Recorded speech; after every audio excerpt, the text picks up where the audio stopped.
Ilang taon ka na nga? Siguro ka na. Ikaw, Naiya. Hello. What's up? Lagyan mo na ano? Naiya. Naiya, ikaw.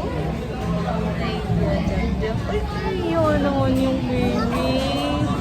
Hello. Naiya, ikaw. Ay, Naiya yung baby. Naiya. Naiya naman yan. Erap.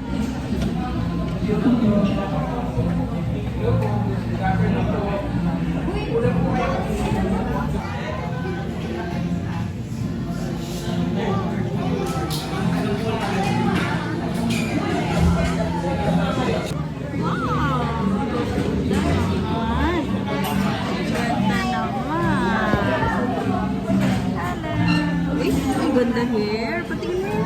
Patingin mo. Oh, ganda. Ganda hair. Ayaw mo. May sarili ka.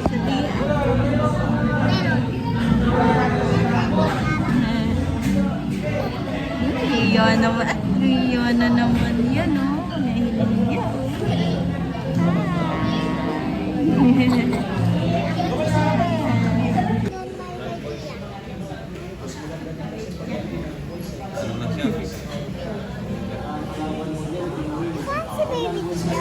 Ha? Ayun o. Okay lang yan. Karaw lang, karaw.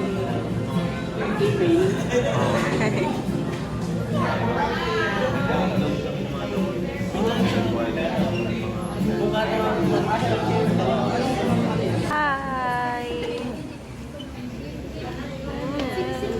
Hello! Bakit? Bakit? Si Papa yan. Pakita ka, babe. Si Papa yan, si Papa. Oo, diba? Papa. Mama ka na? Mama, no. Mama, no.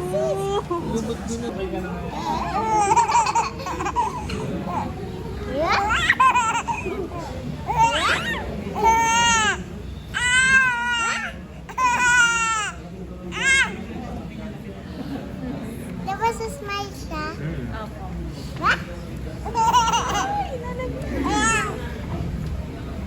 Bukas muna dumi na to ulit. Bawal Diyan na lang yan.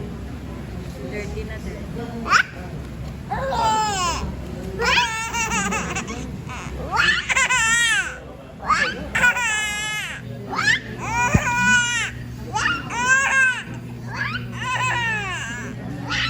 Nagkakaloob po sa atin, lalo po sa mga oras na ito. Mga kapatid, hindi na po dapat natin, hallelujah, alalahanin pa ang lahat ng pait na ating pong pinagdaanan. Sa ating inaasahan, hallelujah. Minsan po, nasabi po ng ating ang kalawakan, hindi ko maunawaan ang dahilan kung bakit ako'y piniling inalagaan. Hindi ko kayang isipin, hindi ko kayang sukatin ang pag-ibig ko, Jesus, ayong binigay sa akin. Salamat, salamat!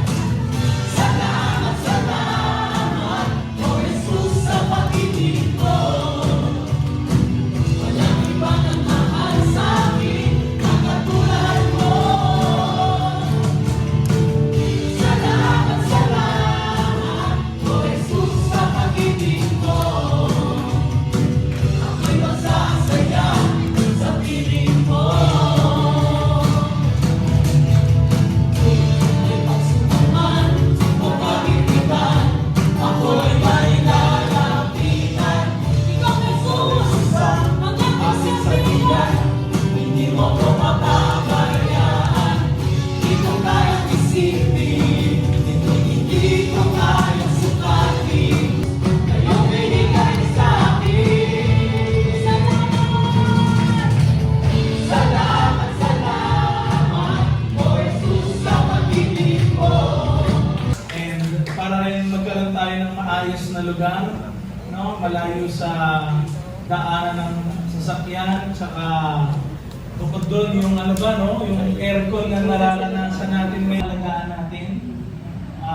Huwag niyo pong para malaman mo kung nasa na yung hinahanap mo na yon. Meron bang ganun sa atin? Naranasan ba natin yun? Tapos yung madalas yung... Kaya, ang bawat isa po sa atin, na ang pangitain na tinutukoy ko po ay makikita natin sa Luke chapter 15 na yan, na lahat ng mga tao ay lumapit sa Diyos. Hallelujah. Minsan po, kapag pupunta po tayo sa gawain, lalo po sa ating weekdays, gusto natin maranasan ang presence ni Lord. Amen po? Amen.